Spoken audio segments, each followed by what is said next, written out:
To talk about what is happening, we're now joined by Erwin Kotler, former minister, these days international chair of the Raoul Wallenberg Center for Human Rights. Mr. Kotler, always good to see you. Thank you for being here. Not at all. Pleasure to see you, Michael. Listen, I think it's fair to say that you have surprised a number of people, liberals, for endorsing Alexis Bernal-Duceppe, the BQ candidate, really MP for the riding of Lac-Saint-Jean in the last two parliaments. Why the decision to endorse him?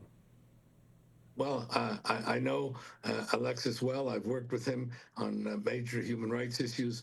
He's been an exemplary member of Parliament. He's been a leading voice for human rights, both domestically and internationally. We've worked together with regard to political prisoners. And I've always felt that it's important for Parliament to have these human rights voices. He's been an inspiring member, indeed vice chair of the Foreign Affairs Subcommittee on Human Rights, in which I sat for many years and regarded as one of the most important committees in the House. So he's been a leading voice for matters of common cause, and it's been a delight for me to endorse him. I should say, that I was working across party lines when I myself was a member of Parliament. I was good friends with his father, Gilles Duceppe, who visited me here in my home some months ago. I'm good friends as well with Yves-François Blanchet, the present head of the Bloc Québécois. Both he and Alexis were visiting me, along with Richard Marceau, who was the Bloc Québécois justice critic when I was Minister of Justice. We've since become close friends. So there are personal relationships here which cross party lines. And I just wish more people were working across party lines for the common good in the present House. Are you concerned or bothered at all by liberals who may be critical of you for breaking party rank? No, I haven't broken party ranks.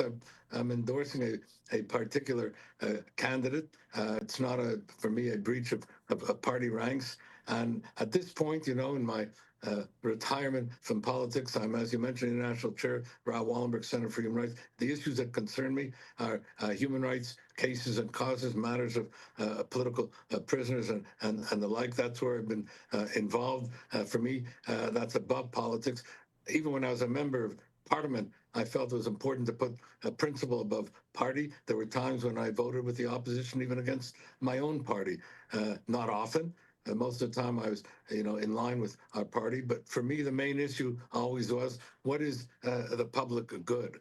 And I'm the trustee of the people. I'm the trustee of the members of my riding, which was, I used to call it a kind of rainbow riding because of the multiplicity of minorities and the like. And so it was important to both work across party lines and to work on behalf of those cross-cutting issues in my own riding when I was MP. Mm-hmm. Now, as you say that, your name has actually also been linked to two candidates running in the same riding of Mount Royal, Liberal Anthony Housefather and the Conservative candidate Neil Oberman. What's happening there? Well, I've supported Anthony Housefather. He was my former student. We became colleagues and friends. He was the mayor of Côte Saint-Luc, the riding that I live in, and I am supporting him. I've made that support public. My wife is supporting the Conservative candidate, who is also a friend of our family, and he was visiting me. I'm mainly at home these days for reasons of health, and he came by, and they put a sign on the lawn, and my wife took a picture with the Conservative candidate, Neil Oberman. That has gone out there publicly. So we are a plural household. She supports the Conservative candidate. I support the Liberal candidate. We do it respectfully across party lines, and we remain friends, just as in my own household, my wife and I take different positions. Mm-hmm.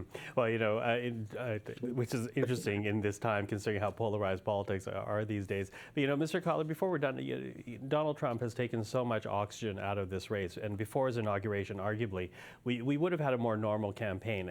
Talking about human rights and foreign affairs, there are still 3 weeks left in this campaign. What issues do you hope the parties debate before the campaign is done? Well, you said it exactly right. He's taken all the oxygen out. There was a time when the Conservatives were headed for a majority. Along came Trump, made tariffs, U.S.-Canada relations a major issue, and the whole thing has, been turned on its head, and now the Liberals are in front.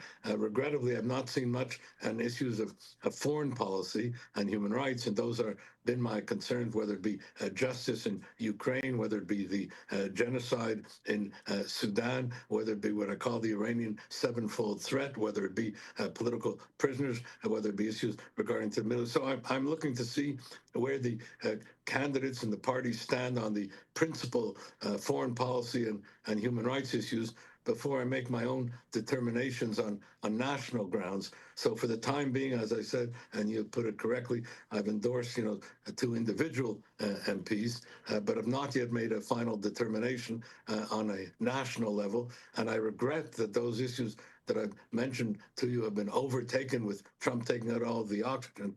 I'd like to see where the parties and the leaders stand on those issues that I've mentioned.